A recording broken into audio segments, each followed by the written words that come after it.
मेरी उपस्थिति की वहां पर कोई पोस्ट मत डालने। मुख्यमंत्री हमारे समाज का व्यक्ति नेतृत्व कर रहा है। अब हमें इस प्रकार के सम्मेलनों की बहुत ज्यादा जरूरत भी नहीं है, परंतु आप कर रहे हैं। आपकी सोच है कि अब काम लेने का समय है।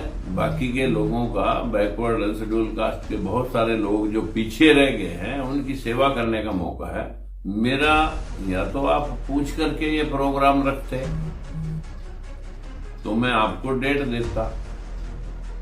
अब जब आपने अपने हिसाब से प्रोग्राम रख रखा है तो आपको ये तो मालूम नहीं कि मैंने भी कहीं प्रोग्राम दे रखा है कि जिसको मर्जी बुलाएं आप, लेकिन मेरी मजबूरी है इसलिए मैं नहीं आ सकूंगा।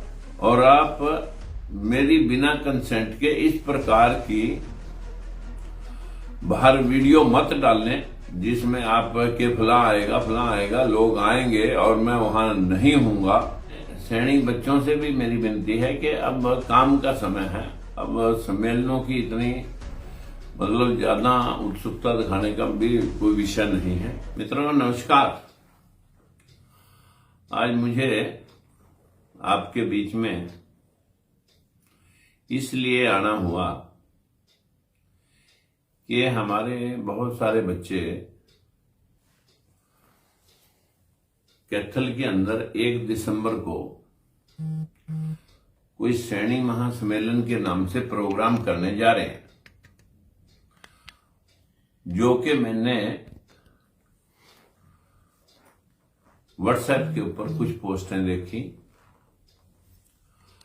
उन पोस्टों को देखने के पश्चात ही मुझे पता लगा, क्योंकि उसमें लिखा हुआ था कि फला फला फला लोग इस प्रोग्राम की उपस्थिति देंगे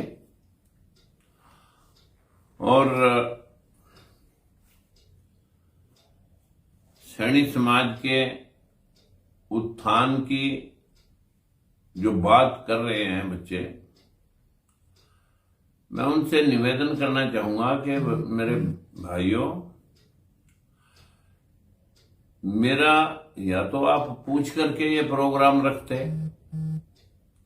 तो मैं आपको डेट देता। अब जब आपने अपने हिसाब से प्रोग्राम रख रखा है तो आपको ये तो मालूम नहीं कि मैंने भी कहीं प्रोग्राम दे रखा है कि हमारा बिहार के अंदर महात्मा ज्योतिबा फूले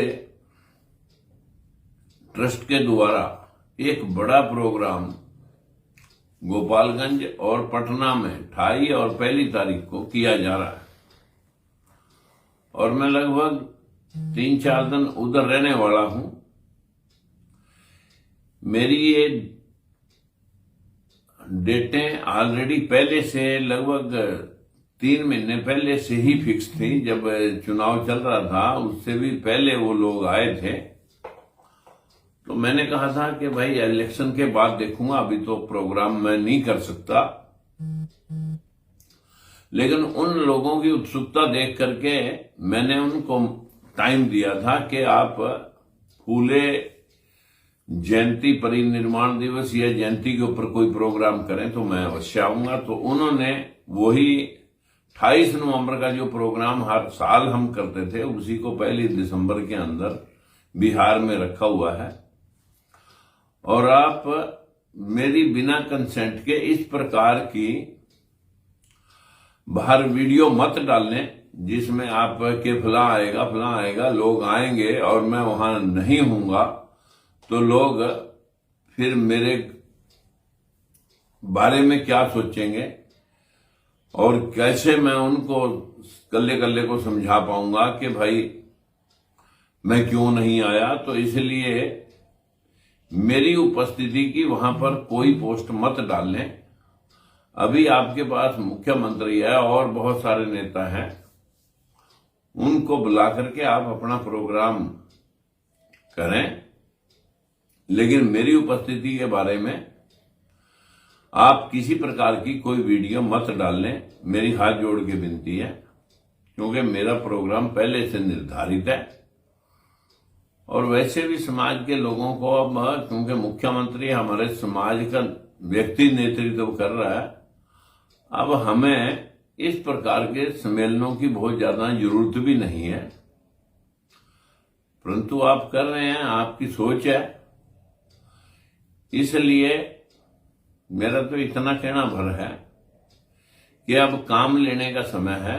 बाकी के लोगों का, बैकवर्ड शेड्यूल कास्ट के बहुत सारे लोग जो पीछे रह गए हैं, उनकी सेवा करने का मौका है। खाली एक समाज से शायद राजनीति आगे नहीं बढ़ पाएगी। ये एक वर्गीय राजनीति तो किसान वर्ग की देवीलाल ने की है, एससी वर्ग की राजनीति के ऊपर फोकस कांशीराम जी ने किया है, और बैकवर्ड की राजनीति के ऊपर पीडीए बना करके मुलायम सिंह का परिवार भी कर रहा है। और कांग्रेस ने गरीब का हाथ, कांग्रेस के साथ की राजनीति में 55-50 साल तक लोगों को घुमाए रखा, लेकिन मिला कुछ नहीं। अब बीजेपी भी इस विषय को लेकर के कि बैकवर्ड का मुख्यमंत्री बना दिया। भाई, बैकवर्ड की हिस्सेदारी सुनिश्चित करो, तभी जानेंगे हम। मुख्यमंत्री हमारा है, अगर हम सरपरस्ती करके कुछ करना का प्रयास करेंगे तो लोग जातीय लांछन लगाने लगते हैं। लेकिन हम नहीं कहते किसी के हिस्से का हमें मिले, हमें तो हमारे लोगों का जो संवैधानिक तौर पर हिस्सा बनता है, जो अभी तक 11% है। 52% बैकवर्ड क्लासेस की हिस्सेदारी 52 थी, शेड्यूल कास्ट की हिस्सेदारी 23 थी। जिसका जो हिस्सा बनता है उसे मिलना चाहिए, यही मेरा निवेदन मुख्यमंत्री जी और पार्टी बीजेपी से भी है। और अपने सैनिक बच्चों से भी मेरी विनती है कि अब काम का समय है, अब सम्मेलनों की इतनी मतलब ज्यादा उत्सुकता दिखाने का भी कोई विषय नहीं है। लेकिन आप कर रहे हो तो आप अपने लेवल से जैसे आपको उचित समझे, जिसको मर्जी बुलाएं आप, लेकिन मेरी मजबूरी है, इसलिए मैं नहीं आ सकूंगा। नमस्कार।